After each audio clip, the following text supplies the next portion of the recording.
Você já pensou em ter que pagar imposto para o sol? Não faz sentido, né?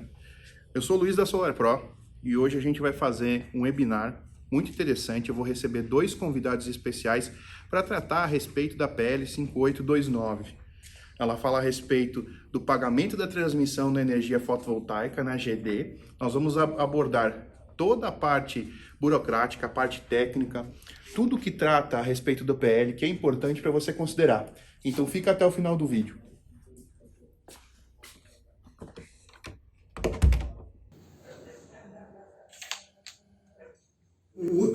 Puto. Não, tem que ter tesão. Tem que ter tesão. Não precisa ter briga, mas se tiver é melhor, né? É justo. Tem que mostrar amor. Quem é que defende, quem é que critica. Eu gosto de criticar, né? Você tem especialidade. Achar defeito, assim, né? Elogiar o amigo do lado, não sei, mas achar defeito, não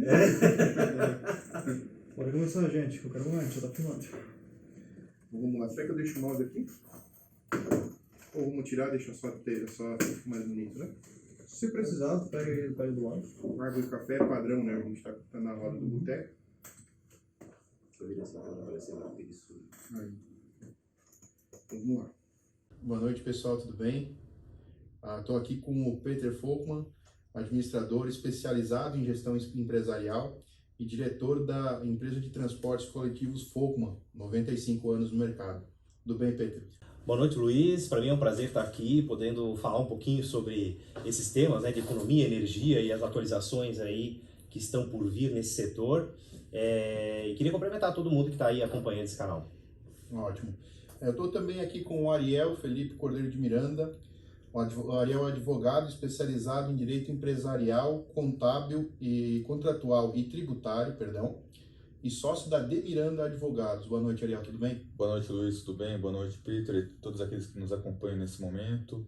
Vamos debater um pouco do novo marco da GD e do que ela vai afetar no nosso dia a dia aí. Legal. Prazer ter vocês aqui, gente. Para começar, o marco da GD foi votado na Câmara de Deputados na semana passada. Isso. Então, a gente vem acompanhando com bastante ênfase todos os pontos em questão de pagamento de fio, vantagens, desvantagens. Tem algum ponto que chamou mais a atenção de vocês? Alguma coisa que a gente queira transcorrer no começo? Bom, o PL que foi aprovado por quase de forma unânime, né? Só 3 deputados que não aprovaram. Então, é um projeto em consenso. É uma situação que vinha sendo debatida desde 2019, que trazia muita insegurança jurídica tanto para o setor de energia fotovoltaica, como não só também para nossas agências reguladoras ANEEL, mas principalmente para os consumidores. O que iria acontecer no dia seguinte? E, de certa forma, ele seja positivo ou negativo, dependendo do olhar que você olha esse projeto, ele te traz uma segurança e um conforto. Não, eu sei onde eu estou caminhando, o que vai me trazer de benefício para minha indústria, para minha residência. Ele me dá uma noção exata do que a efetividade que tem o alcance da energia solar. Diferente antes. Antes eu não tinha essa obscuridade, obscuridade total. O setor, embora crescendo muito, tinha essa obscuridade, né? Não sabia amanhã o que pode acontecer, se vai ter tributação, ainda que ele clareie de forma ampla, tem alguns pontos obscuros, mas ele me dá um horizonte pelos próximos anos.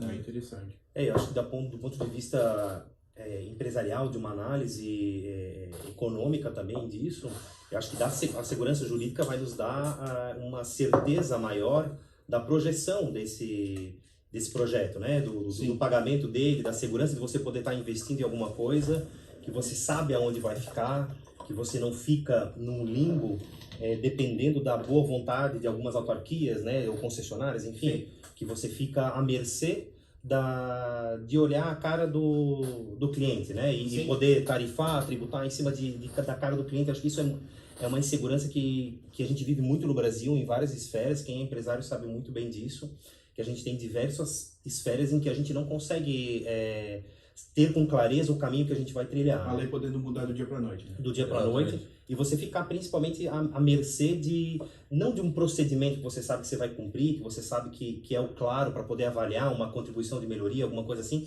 mas você fica simplesmente com casos incoerentes, como a gente tinha debatido já, casos incoerentes de que alguns são tarifados com contribuição de melhoria, outros não. Isso para o empresário, para quem está investindo, para quem quer potencializar seu patrimônio, seja pessoa física mesmo ou jurídica, é algo extremamente ruim, extremamente pesado. Sim, eu acho que eu resumiria a PL em 2 pontos, hein? Antes PL e pós PL no sentido de obscuridade e previsibilidade. Exatamente. Então, se eu estou num sistema que ele não, em um meio de negócio que ele é pouco regulado, não que a regulação seja efetiva, em alguns pontos ela pode ser demasiada, mas se eu tenho previsibilidade do que vai acontecer, por mais que o meu payback, né, o meu tempo de retorno do investimento ele caia ou ele aumente, não sei, dependendo dependendo do cenário, eu tenho a previsão de que vai acontecer. Então, eu conto com isso como investidor. Eu olho para o cenário e falo, não, faz sentido, vou investir, não vou investir, mas eu tenho a previsibilidade do que vai acontecer. Exatamente. Isso para o investidor acho que é fantástico, porque você fazer um investimento na área de geração distribuída, de energia fotovoltaica, que hoje parte aí de 25, 30 mil reais praticamente qualquer residência, independente do porte, às vezes um pouco mais baixo, é um valor de investimento robusto para você não ter essa previsibilidade e estar na obscuridade, né?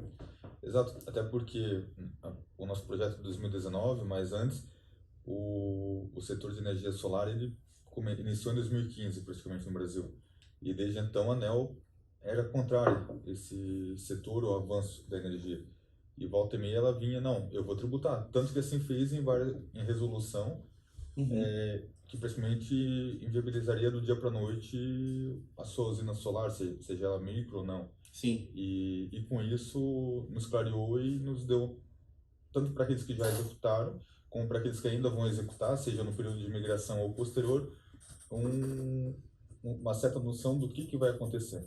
Sim, a questão do direito adquirido, né? Muito importante. Exatamente. Bom, a gente não vai debater, na verdade, o PL na íntegra, mas nós fizemos um resumo dos highlights, né? Os pontos interessantes do PL, que eu queria trazer a discussão para os senhores. E um dos primeiros pontos fala a respeito dos sistemas de microgeração que não vão ter custo de melhoria de rede. Eu acho que é um ponto muito importante, porque você fazer o projeto e precisar de uma ampliação de carga na rede de energia e saber se a concessionária vai te cobrar isso ou não, torna vago. Agora, no PL, eu tenho o trecho que diz que na mini geração, ou seja, projetos abaixo de 75 kW, desculpa, na microgeração abaixo de 75 kW, o aumento de carga ele tem que ser totalmente comportado pela concessionária. E acima disso, ele tem que ser o menor valor possível para praticar o projeto. Qual que é a opinião dos senhores sobre isso? Bom, a minha opinião é aquilo que eu falei antes, é justamente você consegue evitar essas surpresas, né? A gente fala, por exemplo, a PL vai ampliar a tributação, mas ao mesmo tempo ela vai retirar essas surpresas de contribuição de melhoria, por exemplo. Sim. E tem relatos de empresas próximas que eu conheço, né, nesse ambiente. Claro, aqui a gente está falando de pessoa física, mas ainda assim, que tiveram uma contribuição de melhoria de 200, 300 mil reais, claro, com um projeto muito maior, não estou falando de microgeração. Tem infraestrutura como todo. Isso, mas isso como uma infraestrutura de um suporte de uns 2 milhões de reais, os 300 mil percentualmente, podem ser menos impactantes do que numa microgeração, num projeto de, sei lá, 50 mil reais, a pessoa ter que pagar uma contribuição de melhoria de 5 mil, por exemplo. Sim, 10% né? do projeto, 10%, Isso. 20%. Então, percentualmente, esse impacto pode ser muito grande. Seja para as indústrias que queiram aderir a isso, eu acho que ele atende, ele melhora, e nisso a PL melhora para todo mundo. Para pessoa física e pessoa jurídica, projetos grandes e pequenos. Porque você tem a previsibilidade do que você vai ter. Eu acho que novamente a gente volta na retórica da clareza da lei. Você sabe o que vai acontecer. Você não fica à mercê de que, não, agora vai ter uma contribuição de melhoria, e às vezes o valor você não tem um parâmetro para saber quanto eu vou ter que pagar de contribuição de melhoria. Aquilo que eu digo, olha para a cara do cliente e diz, você vai pagar X e você vai pagar Y. A gente não tem um parâmetro para poder fazer uma previsão disso. Aqui pode, aqui não pode, aqui é desse jeito, o critério é o menor valor. Eu acho que faz bastante sentido, né? No geral, nós discutimos a PL antes de iniciar o webinar. Então, na verdade, analisando a PL a fundo, os pontos são mais positivos do que negativos, né? Então, ao menos no meu entendimento, nós temos vários pontos positivos. Tem um ponto que, a meu ver, é negativo, que é a questão do pagamento da transmissão, né, do fio. E esse ponto de pagamento da transmissão também tem a carência, então há de se considerar esse um ano como se fala como se trata de aposentadoria, não é pedágio, a transição, tempo transitório, então ainda vai haver a possibilidade de se fazer os projetos. Então, no geral, se nós pudermos avaliar a PL no geral, a PL é fantástica. E com relação à microgeração sem custo, passando para a compensação inteligente, eu achei também um ponto muito importante. Porque hoje, nós como escritório de engenharia, nós provemos a solução do sistema, nós temos que fazer toda a listagem de documentos, compensação, onde vai ser posto, aí o cliente tem uma casa na praia, aí depois que ele encerra uma unidade, ele tem que comunicar. A compensação inteligente trata sobre, justamente, se o cliente não optar por passar o crédito para nenhum local, ou se desligar a usina, algo nesse sentido, a compensação vai para, no CPF do cliente, na unidade de concessão, o crédito vai para a unidade consumidor com maior consumo médio. Para nós também pareceu fantástico, não sei a opinião dos senhores. Sim. Isso até é um atendimento à própria legislação do Código de Defesa do Consumidor. Que interessante. Que determina, né, a questão do, não vou dizer aqui enriquecimento ilícito por parte da concessionária, mas se ele tem um valor a ser pago e tem um crédito a receber, essa compensação tem que se dar de forma automática. Então essa compensação ela vem em atendimento a isso, ou seja, cabe à companhia, né, a concessionária, usar um sistema que automaticamente já verifica, eu tenho algum crédito a receber, vou lá e faço a compensação. E o outro atendimento é a validade desses créditos. Se eu não tiver eu tenho um crédito ali que eu gerei e não tenho unidades a serem consumidas, compensadas, vai permanecer no meu histórico por 60 meses. Então ele não caduca. E a partir do momento se daqui a 4 anos eu criar uma nova unidade consumidora, eu vou começar a usar dos meus créditos mais antigos. Então eu respeito aquilo que eu gerei. Não me permite de uma forma, não, vou começar a compensar aqui e vou perder os primeiros créditos que eu gerei. Sim, como se fosse algo para compensar primeiro os créditos frescos, né, os novos, e né, eu deixo o velho para trás. Né? E de uma ótica mais na área de gestão e desenvolvimento mesmo, eu enxergo isso como, eu acho que para o Brasil crescer, para qualquer economia que queira crescer, se desenvolver, a gente precisa basicamente de 2 situações: redução de imposto para atrair investimento e desburocratização. Essa PL ela vai encarecer no imposto, porém ela vai te dar previsibilidade, segurança jurídica, que são outros indicadores secundários, e ela vai, no montante final, ela não vai ser tão representativa, porque ela vai tirar alguns penduricalhos que a gente tem hoje sem nenhum parâmetro, né? Que é aquilo que a gente acabou de falar. Então eu enxergo que ela pode ser muito positiva, apesar de ter um aumento de tributação, que eu sou completamente contra, mas no frigir dos ovos ela pode ser benéfico, pode ser mais econômico para a pessoa que vai fazer o investimento, pelos itens que a gente acabou de listar, né? Previsibilidade e a clareza dos procedimentos, e a gente saber que não vai ter penduricalho, não vai ter surpresa no meio do projeto. Sim, um monte de papel para preencher de Penduricalho, formulário. exatamente. E a questão do que a gente estava falando agora da automatização da compensação desses créditos é uma desburocratização. Eu acho que ela facilita, ela faz com que as pessoas não percam tempo, né, buscando esses recursos, algo automático. Pensando em gestão, isso é incrível. Não, é incrível. Para complementar, até, perdoe de cortar, mas olhando a Solar Pro como provedora da solução, talvez em algum momento, com uma demanda tão alta, eu tenho que ter um funcionário especificamente para fazer esse tipo de ação, que agora na compensação automática eu não preciso. E eu não estou falando nisso como se eu fosse cortar um emprego, mas eu estou falando no sentido de gestão, de enxugar a minha operação, redução de custo fixo, meu ponto de equilíbrio com a mesma margem de lucro ele é menor. Então eu me torno uma empresa mais competitiva, ao passo que eu torno uma solução mais competitiva, claro. Por mínimo que seja, se eu juntar um ponto aqui, um ponto ali e for refinando, né, no final faz muito sentido. E a gente vivencia, não querendo ir para a esfera política, por exemplo, a gente vivencia o Brasil um país extremamente burocrático e nem por isso livre de corrupção. Então eu acho que a burocracia ela precisa ser combatida também como uma doença no nosso país, né? Ela precisa, como eu falei, ela torna os produtos mais caros, como você estava falando aqui, no final o consumidor final vai sentir isso. um processo desburocratizado, é mais barato para você poder implementar, para você poder executar e acompanhar, gerir esse processo. Consequentemente, ele vai se tornar mais barato. Né? Sim, a gente falou também a respeito de todos esses detalhes de compensação, agora no momento microgeração sem custo. A gente tem também como um ponto interessante a garantia de fiel cumprimento. E aí eu posso citar a frase que me foi falada na última reunião que a gente teve com a equipe de tributação, que fez o estudo da PL como um todo, né, e a apresentação da PL, que falou que às vezes o problema somos nós. Então, no sentido de a garantia de fiel cumprimento transcorre sobre a não comercialização de pareceres de acesso, que não poderia ser feita antes já, e ela clarifica agora. Então ela cobra uma taxa entre 2,5% a 5% do tamanho do projeto como um calção para a execução do projeto. Também vejo como um ponto positivo eliminar atravessadores no meio do caminho de um projeto que vão onerar o projeto, que vão se beneficiar, como se eu fizesse uma consulta de viabilidade sem querer ter intenção de fazer uma usina fotovoltaica, e eu me beneficiar disso e onerar o processo pelo fato, né? Não faz sentido nenhum. Sim, só cria especulação, né? Você Sim. acaba justamente com isso.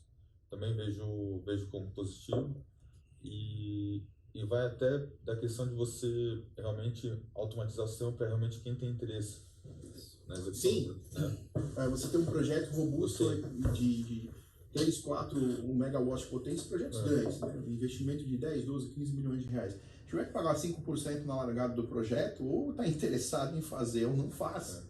Até mesmo porque senão a gente fica na mão sempre de quem tem mais poder ou do conhecimento desse caminho que não é o correto, ou o poder até de fazer esse tipo de E investimento. nem trabalha mais E nem trabalha com isso, mas tá e no pode meio. encarecer um produto que poderia ser mais acessível. Está falando aqui de desburocratização, está falando de facilitar o acesso ao fotovoltaico e a produção de energia própria, e a gente está falando de pessoas que vão se atravessar, inflacionar essa situação.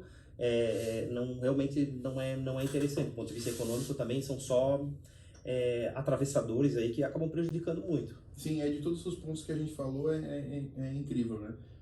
Como muitas pessoas receberam a notícia da PL como uma notícia muito negativa, que só pioraria o setor, e se você analisar ponto a ponto, até o momento, os poucos pontos que a gente colocou aqui, são fantásticos, né? Trazem para o setor, para o setor como um todo, a nível nacional, traz segurança, traz muitos pontos positivos, né?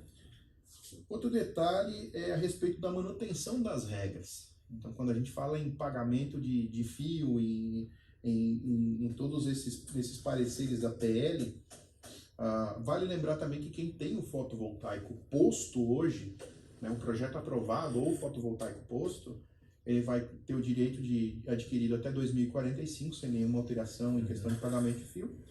E quem colocar o projeto em até 12 meses após a aprovação da lei, também vai ter esse direito. Clarificando também que a lei está hoje, no momento, em caminho ao Senado. Então, ela foi votada na Câmara de Deputados, vai para o Senado aprovando, vai para o Presidente da República, e, se não me falha, 15 dias úteis, 14 dias úteis, o Presidente veta ou sanciona a lei. Então, nós temos ainda quem tem o fotovoltaico ok, quem não tem vai ter um tempo para trabalhar. Então, faz sentido, né, poder ter essa carência para poder instalar o sistema. Sim, essa carência 12 meses após o sancionamento do presidente. Exatamente. Não é de agora do PL. Exatamente. Nós temos o período. Então, Me dá aí 14 temos meses, talvez. 2022 quase inteiro para poder trabalhar. Dessa forma. Né? E esse é um ponto que a gente iniciou nosso debate aqui, que foi a questão da segurança jurídica, do clareamento, saber onde eu estou pisando. Aqueles que já contrataram têm respeitado as regras atuais até 2045, e aqueles também que vão adquirir até a vigência da lei, porque como é uma lei tributária, ela tem 12 meses só para poder vigorar, então nesse período permanece ainda a legislação anterior, e após as regras definidas pelo PL, que vai se tornar lei propriamente dito. Exatamente. Dá espaço para todos poderem aproveitar ainda. Embora, na minha opinião, o tempo esse período de 12 meses seja curto pelo momento que a gente vivencia. Sim, A Pela falta de recuperação, estoque. recuperação de pandemia, falta de estoque. Eu acho que o momento é muito crítico, porque nós viemos aí de quase 2 anos de pandemia, onde a Sim. economia estava estagnada, a gente viu aí flutuação de dólar, Câmbio. né? Câmbio, a inflação disparando, a inflação internacional também disparando, internacional digo mais Estados Unidos mesmo, que é para atrelar o dólar, e justamente a tendência do Fed essa semana, ainda saiu essa notícia, de que vão sim, eles estão muito divididos, né? O Fed é o Federal Reserve, O Tesouro Americano. o Tesouro Americano, exatamente, só para esclarecer, e eles estão muito divididos sobre aumenta ou não a taxa de juros nos Estados Unidos, e aumentando a taxa de juros nos Estados Unidos, o Que na dólar... minha opinião é um pouco de passar pano, porque o que a gente vê é que vai aumentar. Essa Vai, é uma questão de tempo. Mas Os indicadores mostram, né? ainda assim, porque o americano, por si só, tem uma cultura de alavancagem muito grande, né? Lá, por exemplo, um carro você não paga, você vai transformando em leasing. Então, o americano tem muito essa cultura. Aumentando os juros, você impacta em 90% da população, sei lá, né? Assim, você pode liquidar quem está muito alavancado. Isso, exatamente. Então, existem, eu não sei se é exatamente passar pano, mas eu acho que existe uma preocupação, porque os Estados Unidos trabalham de uma maneira diferente do Brasil. Eles trabalham muito mais alavancados. O Brasil trabalha com quase 66% da população endividada, o que não quer dizer alavancada, é endividada, é enterrada mesmo, né? Sim. Então a gente tem uma economia muito mais frágil no Brasil e a inflação aqui é muito mais nociva. Nós estamos com a inflação no Brasil a 9% e nós estamos com a inflação nos Estados Unidos a O IGPM 5%. explodindo, o IGPM explodindo. IGPM explodindo. Então, o que acontece é justamente isso. O momento não é bom, porque nós estamos num momento de retomada da economia pós-pandemia. Nem sei se dá para chamar pós-pandemia ainda, né? Porque a pandemia não acabou, mas a gente já, com grande parcela da população vacinada, pelo menos com a primeira dose, a gente tem visto os índices caindo, então a economia tende a subir muito. Com essa escalada acelerada da retomada da economia, a inflação vai ser muito difícil controlar. Ela vai subir junto. Se a inflação americana está sofrendo isso também pela retomada pós-pandemia e vai aumentar os juros, consequentemente vai aumentar o dólar, a gente vai ter o impacto final disso, para resumir, é que o sistema vai ficar mais caro em si, a implantação do sistema vai ficar mais cara em si. Então, com maior tributação, com uma implantação mais cara, com a maior tributação, as pessoas vão querer implantar agora, mas de qualquer maneira essa implantação vai ficar mais cara. Então, com o dólar mais caro, a importação dos produtos vão ficar mais caros. Vai ser um momento, muito ruim, um momento econômico para a PL. Eu enxergo que ele não é bom, né? Podia ter uma carência maior. Podia ter uma carência maior para esticar um pouco isso, né? Quanto mais você espreme esse período de transição, a corrida é muito maior. Lógico, a curva sobe, né? Sim. Se você puder espaçar o tempo, você vai diminuindo a curva. Ameniza. E com isso e eu acho que ele pode ter, e ainda um outro ponto bem importante que a gente precisa reiterar, é que a energia é o segundo item que mais impacta o IPCA hoje. Sim. Então, nós estamos falando de um aumento, justamente no setor, um aumento para você mitigar um problema inflacionário que a gente tem. Por exemplo, o meu maior problema inflacionário na minha casa é a energia. Ela é o segundo maior item de peso dentro da inflação. Então, a maioria dos lares brasileiros tem sentido mais peso, primeiro na alimentação, segundo na energia. E justamente a forma de mitigar isso é colocando uma energia fotovoltaica e você está atacando esse tipo de instalação. Você está, de certa maneira, eu não gosto de falar dificultando, porque não é uma dificuldade, a gente está clareando mais esse processo. Sim, porque se eu pioro o payback, eu pioro o tempo de retorno, ali que é o na problema. prática, eu tenho uma dificuldade de provar para o investidor que aquele sistema é interessante. E o provar que é interessante, nós entramos numa seara que é muito complexa, porque 3 anos de payback pode ser fantástico para mim, mas para o Peter pode não ser. Para o Ariel pode ser. Então, mas obviamente, quanto mais baixo o tempo de retorno, mais, dependendo do nível de exigência de cada investidor, mais investidores eu tenho na solução. Mas eu me preocupo principalmente com as classes mais baixas. A gente estava falando de microgeração, né? Sim. Justamente, eu acho que o que a gente deveria tentar fazer no Brasil é tentar possibilitar que as classes mais baixas tenham acesso a esse tipo de tecnologia também, porque vai mitigar justamente um dos setores uma das áreas que mais inflaciona a nossa economia hoje, que é a energia. Então, eu acho que esse é o ponto importante. Se a gente conseguisse estender esse prazo, a gente consegue tornar isso tudo mais leve, porque o que vai acontecer? Quem puder pagar o aumento vai pagar, e quem não puder pagar vai esperar. E vai sofrer as sanções de um aumento tributário em cima disso. Então, a gente está, na verdade, pode estar como é que eu posso dizer, postergando um pouco mais o acesso às classes mais baixas com essa PL. Sim, Meu entendimento é isso. sim. Não, até porque se a gente tiver uma demanda muito forte pelos produtos, nós sabemos que a tendência também é uma subida de preço para o valor de investimento. Então a demanda vai aumentar para caramba. E a subida de preço pode inviabilizar as pessoas que são mais frágeis economicamente. Exatamente. Eu vou ter um valor de investimento maior para o mesmo retorno, ou seja, meu tempo de retorno ele aumenta. E isso pode fazer com que uma e outra pessoa saia do range de busca desse tipo de solução. Então, pessoal, voltando a conversar a respeito do PL, tem a parte que mais chama a atenção, que na verdade foi o cerne da discussão do PL, foi a questão da tributação do fio, então o pagamento de transmissão para quem investe em GD. Né? Entenda-se o GD aí, o fotovoltaico, enfim, usinas de todo o porte de geração de energia. E essa tributação, entre aspas, né, a cobrança da transmissão, ela vai se dar de maneira escalonada. A gente já falou que vai ter o período de carência, até a aprovação da lei, a carência dos 12 meses para você fazer a colocação do sistema ainda, ter o direito adquirido até 2045. Mas essa tributação, esse pagamento da transmissão, faz sentido para os senhores? Qual a opinião dos senhores a respeito do PL como um todo, incluindo o pagamento do fio? Então, essa é a parte chata da legislação que afeta o nosso bolso, né? O bolso consumidor de quem tem energia solar e... Tem 8 pontos positivos, a gente olha só o negativo, né? Exatamente, né? É o ponto negativo porque é aquela história... Dói o bolso.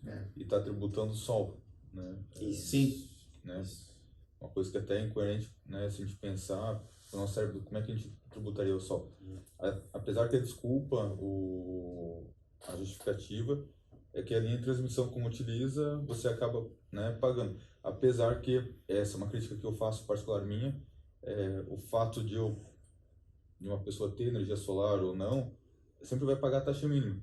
Assim como uma pessoa que tem uma residência, não usar energia, ela vai pagar aquela taxa mínima. O que serviria como disponibilidade da rede. Né?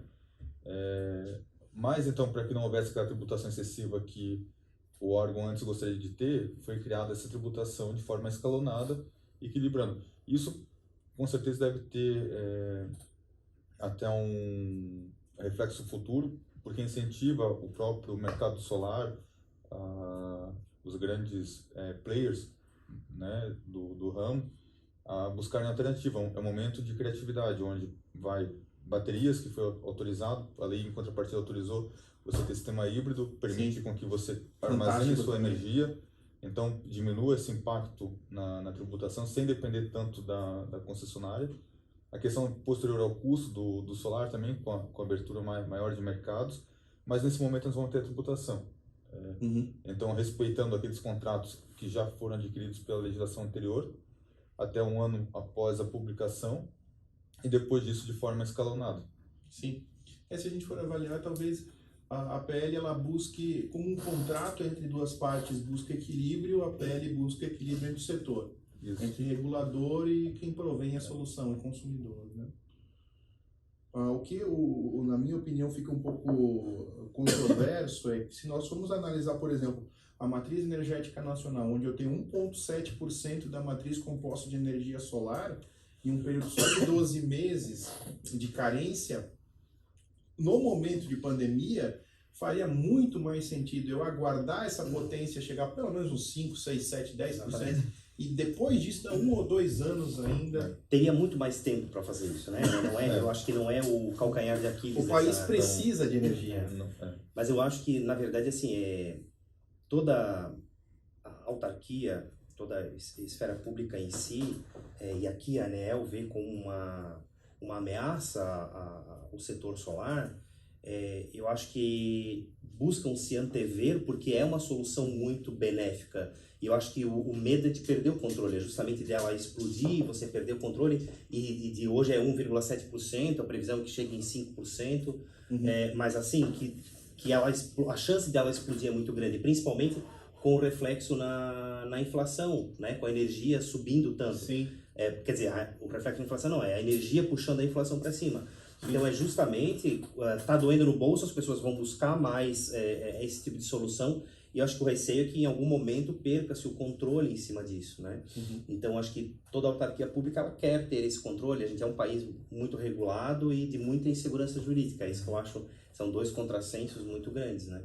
Mas, ainda assim, o aumento de tributo é sempre algo que posterga, né? Acho que é sempre algo que, então, poderiam ter postergado esse prazo para que as pessoas pudessem se adequar, visto que é muito ínfimo ainda a representatividade do fotovoltaico frente ao que a gente tem de consumo de energia hoje. Sim. Então, e detalhe, se nós considerarmos da matriz nacional 60% em hídrico, com uma eficiência do sistema hídrico de 50% da potência total, então nós estamos falando que 60% da matriz tem 50% de eficiência. Então, 60 vezes 50, 30%.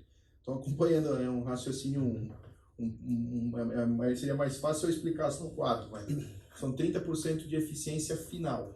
E eu tenho 1,7% da matriz em solar com 20% de eficiência, no melhor dos casos. Então, 1,7 virou 0,17 da matriz. Então, 0,17 não é nada. Não é nada. Não é essa tributação que vai mudar, vai gerar um impacto. Exatamente. Que vai ajudar a concessionária, gregos ou troianos, né? Instaladores ou provedores da solução, distribuidores ou concessionários. Mas é justamente assim, o que explica, né, essa medida tão rápida, abrupta, para controlar algo que é tão insignificante, se não talvez o medo de que as pessoas percebam que é uma vantagem muito grande. E tome muita proporção. Exatamente. Porque a pergunta que eu faria... Não querem deixar a pessoa sentir o gostinho, entende? Parece que já querem, vamos fechar aqui antes, que a pessoa Que prove, porque depois tu poder reverter é mais difícil. Claro, reverter é sempre mais difícil do que você segurar nisso, mas o que chama a atenção é por que uma PL dessa passa tão rápido, uma aprovação tão rápido, e a gente tem coisas aí extremamente importantes encavaladas há 2, 3 anos, por exemplo, prisão em segunda instância, sabe? Talvez aí impactaria muito o Brasil, impacta economicamente o Brasil, bolsa sobe, tudo se desequilibra em relação a isso, porque é uma insegurança também. E a gente vê aqui algumas PLs assim, que vão aumentar a tributação, vão dar clareza, ela tem inúmeras vantagens, mas aumenta uma tributação sobre um percentual muito pequeno, nada se justifica, financeiramente não se justificaria nem para o governo isso, a não ser o fato de você manter o controle antes que tome uma proporção. Sim, é como se eu fosse trocar a maçaneta do carro novo porque para reduzir custo no carro. A gente sabe que não vai alterar nada eu trocar um item que tem composição ínfima em custo, e aqui, como a GD tem uma composição muito pequena na matriz nacional, de fato partilho da mesma opinião, sem falar no tempo de carência. Então, se há necessidade da concessionária da ANEEL, até fazendo uma análise, Ariel, mais jurídica, em termos e isenta na questão de direito de ambos, em algum momento a GD teria que ceder. E faz sentido isso. Só que, de fato, poderia ter mais tempo para acontecer e a carência ainda ser maior. Se somarem esses índices econômicos, agora que o Peter comentou aqui, e onde a gente transcorre a respeito de pandemia, nós transcorremos a respeito de uma taxa, um câmbio totalmente descontrolado, ano que vem ano de eleição, reservatório em nível baixo para geração de energia. Então, o momento é totalmente desfavorável, ruim, né? Totalmente desfavorável. O momento realmente é desfavorável. E ainda assim, se nós temos aqui um universo de 5 anos para a gente chegar em 1,7, claro que daqui adiante, os próximos 5 anos, não seria muito mais, né? Que isso proporcionalmente seria muito mais que isso, pelo menos o dobro, enfim. Mas não chegaríamos a 10%. 4 ou 5 anos para a gente chegar em 10% da Exatamente. Matriz, com 20% de eficiência. Então, o meu oficial seria o quê? 2%. 10% da matriz, 20% de eficiência, eu tenho 2% de eficiência. Contra 30% do hídrico, eu não chego nem a 10% da potência hídrica do Brasil. Efetiva. Eu não chegaria em 10% da potência hídrica efetiva. O que novamente causa estranheza, essa velocidade, essa celeridade em algo que a gente sabe que o Brasil não é tão celere na aprovação de projetos. Né? Ou que é seletivo talvez com algumas coisas aprova ser rápido, algumas devagar. Enfim, de fato. O que nós vamos ter que fazer? Né? Uma das possibilidades não, acho que um dos pontos positivos da gestão é atuar como um camaleão. Então a gente vai ter que se adaptar às regras do jogo. Então tá se falando que a PL praticamente não tem mais volta, né? Foi aprovado na Câmara dos Deputados, vai para o Senado, e pelo que se conversa com a unanimidade que foi aprovado na Câmara dos Deputados, dificilmente se crê em uma reversão no Senado. E tem também, como nós falamos, pontos positivos, e tem esse ponto do pagamento do fio que é um pouco controverso no momento. Mas eu, por exemplo, não creio em possível reversão, em um passo para trás. E isso abre agora uma corrida do ouro para quem quiser fazer um investimento em energia. Até porque um passo para trás na PL também seria um retrocesso, eu entendo, né? Seria Uma perda de tempo? Sim, seria perda de tempo, desperdício financeiro, até por ter movimentado máquina pública, feito um estudo, tendo aprovado e voltar tudo atrás, e ainda assim, como a gente estava falando ali, a PL traz muitas vantagens, né? Ela traz mais clareza nos procedimentos, ela traz mais segurança jurídica, ela traz uma programação maior, a previsibilidade. Então, eu acho que ela tem muitos pontos positivos. Eu acho que voltar atrás também não seria uma vantagem. O que a gente discute aqui é justamente assim, a parte ruim é aumento de tributo, e a segunda parte ruim nela é a parte do prazo muito curto dessa transição, né? A gente vivenciou um prazo muito curto.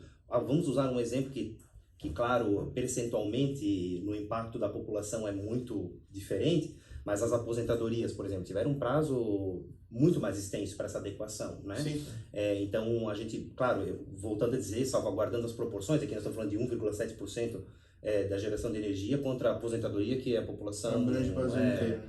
Então, assim, nós temos proporções muito maiores, mas ainda assim, a possibilidade disso aqui crescer é muito grande, né? Sabe que é uma possibilidade de crescimento muito rápido e grande.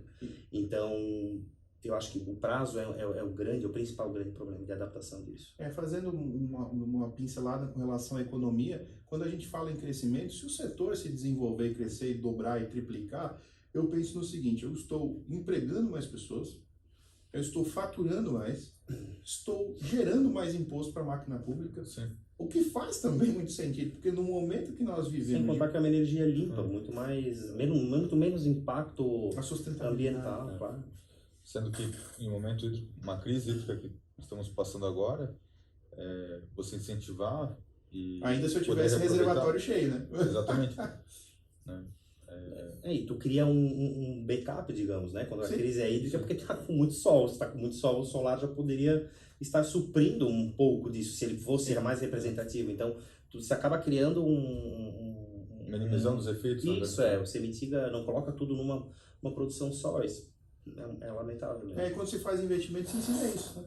A não colocar os ovos na mesma cesta. Exatamente, pulverização, né? Nós não vemos isso na prática. Exatamente.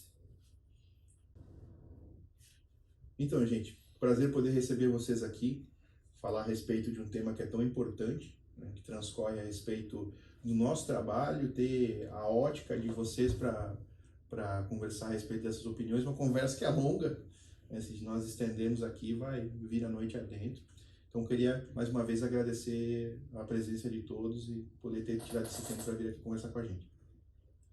Legal, eu que agradeço a oportunidade também de a gente poder debater um pouquinho sobre isso e conhecer um pouco mais a PL, sob a ótica de pessoas de diferentes áreas. Eu acho que isso é muito importante para a gente, poder entender, né, as diferentes áreas. Às vezes a gente começa a debater um assunto e não consegue enxergar as posições em áreas que não sejam as que a gente está acostumado a estudar, acompanhar, enfim. Né? Então, um prazer, sempre um prazer conversar sobre isso. Eu que agradeço também, Luiz, um tema tão novo e desafiador aí, que vamos construir todos nós juntos nesse momento, e me coloco à disposição para tratar dos temas assim que evoluiu tanto a legislação quanto também as próprias resoluções que vão vir na sequência sobre o tema. Esse debate inicial ele é importante e enriquece. Existe muita dúvida no começo. Mais uma vez, senhores, obrigado.